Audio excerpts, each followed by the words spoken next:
Hello. Tonight, the government is promising a fairer deal to travellers in this region, but is also warning that illegal sites will be closed down under tougher powers given to local councils. The pledge has come from Eric Pickles, who's the government's Communities Minister, as well as being the MP for Brentwood in Essex. This is what he says. Travellers on official sites will enjoy stronger tenancy rights. Local councils will receive financial help to build more official sites, and it will be up to them where to put them.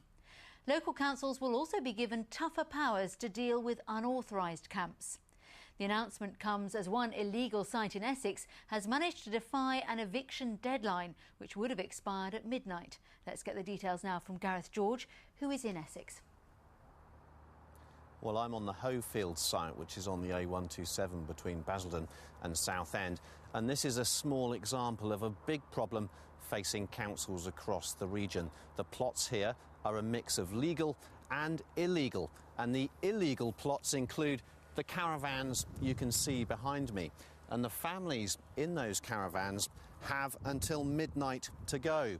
They were given 28 days' notice by Basildon Council, and that notice expires in just 6 hours.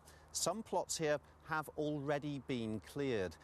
Diggers earlier this summer broke up some hard standing here, and the council says the travellers have to go because they've broken planning law.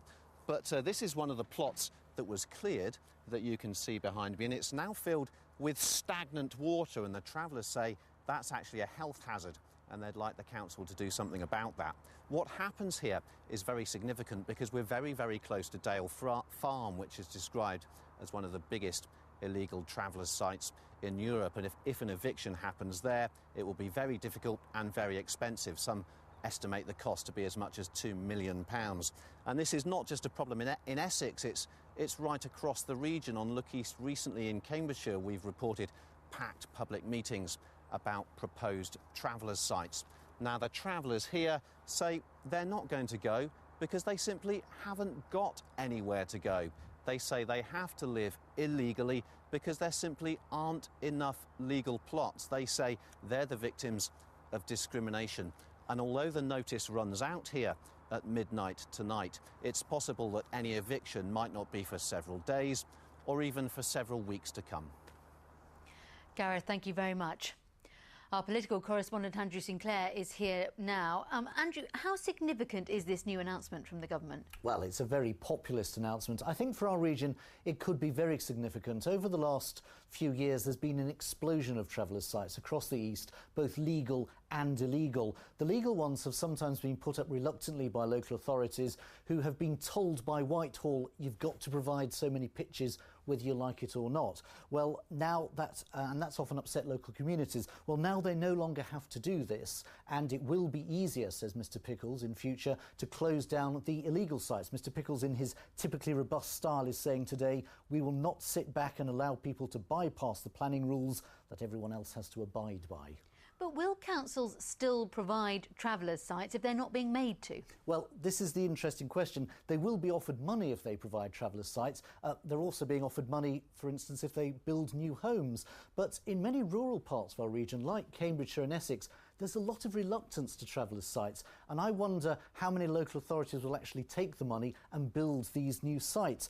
It is very possible that one of the side effects of this new policy will be that we'll see even more illegal sites. And what about the idea of giving travellers greater rights? Well, that'll be welcomed by those charities who work with the travelling community. The travelling community has for a long time felt like second-class citizens in many ways. Now they're being told that they'll have the same rights as mobile homeowners.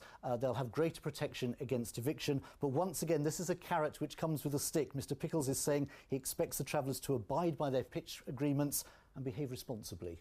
Andrew, thank you very much. The revelation last week of a big increase in the number of operations carried out on obese people prompted one Look East viewer to get in touch. Tim Daly lives in Newport Pagnell and had a gastric bypass in a desperate effort to lose weight. But he claims things went badly wrong, and he wants others to be aware of what can happen. He's 12 stone lighter, but fed by a machine to stay alive. Food and water pumped directly into Tim Daly's stomach. The result of weight loss surgery gone wrong. I wouldn't have had it done if I'd had any idea it was going to be as bad as this. Fed through my stomach because I can no longer tolerate solid foods without creating immense pain when it goes down my gullet, and it requires very, very large doses of morphine just to cope with the pain. Before and after, Tim lost half his weight following his gastric bypass at Charing Cross Hospital, where the stomach's stapled smaller, making what's called a pouch, then reconnected to the intestine. Between 2002 and 3, there were 480 similar operations, a figure that's ballooned in recent years to more than 4,000. Only last week, Lookies featured Roy and Kate Glenn Cross, who after surgery lost more than 20 stone between them. A success story. I've got to say it makes me angry because I suppose because I'm not a success, and I suppose I want to be a success, but I'm not alone. There are many, many people out there who have got complications, and I really don't think it's reported at all. On their website, Charing Cross illustrates how the operation works, but they also told us they warned Tim Daly of the risks of the operation, and they say they've offered him remedial surgery. That's not right, says Tim Daly, a financial advisor making big decisions about clients' money. But now he must decide whether to have corrective surgery, which could kill him, or remain artificially fed for the rest of his life. Mike Cartwright, BBC Look East, Newport Pagnell. Well, we reported on that story after Timothy Daly got in touch with us by email. If there's something you would like us to report on, you can call or you can email. There's lots more to come on Look East, including the Luton fundraisers who raised a fortune for the Pakistani flooding appeal. We have extensive coverage. 4 months after the general election, and guess what? There's now another election campaign underway. 13 seats are being contested on Norwich City Council, and the outcome is being eagerly anticipated by all the main parties. Just when people in Norwich thought it was safe to go out again, the politicians are back for yet another election. Labour's interim leader Harriet Harman meeting supporters in the city this morning. Or is it about voluntary organisations worried about their funding? Or is it... Never before has the Westminster Village got so excited about a set of local council by-elections. But then, with thousands of people voting at the same time, this is being seen as the first referendum on the new coalition government.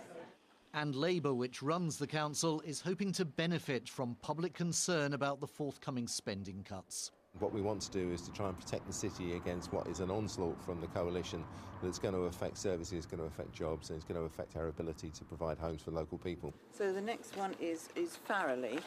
Okay. Farrelly at number, next one, 28. The Liberal Democrats have most to prove in these elections. They won the parliamentary constituency in May and should do well. But their involvement in the coalition could cost them votes.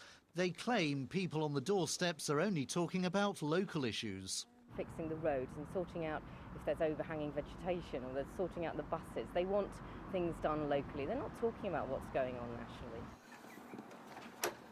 With just 5 out of 39 seats, the Conservatives have never been strong on Norwich Council. They're hoping things will be different now they're in government. We are expecting sort of a slight bounce from being in sort of the ruling party. I think part of the bounce we're going to have is actually from sort of putting more resources into sort of Norwich in recent years and sort of being a more proactive opposition and campaigning force across the city. Which leaves the Greens here drawing attention to their plans to make renewable energy more affordable. They're the main opposition party on the council. They could make history. We're only 2 seats behind Labour, so there is a very real chance that we could become the largest party at these elections. There's very little chance of any other parties getting a majority at City Hall. And if they did that, Norwich would become the country's first Green council. But so far this election campaign has been sluggish. It's hard to excite the public. The low turnout could be the story when everyone votes next week. Andrew Sinclair, BBC Look East, Norwich. A rail worker has been sacked for deliberately falsifying records about the inspection of railway level crossings across the east. Network Rail set up the investigation after allegations that 9 inspections were falsely claimed to have been carried out. They've since inspected more than 700 crossings and say they found no cause for concern.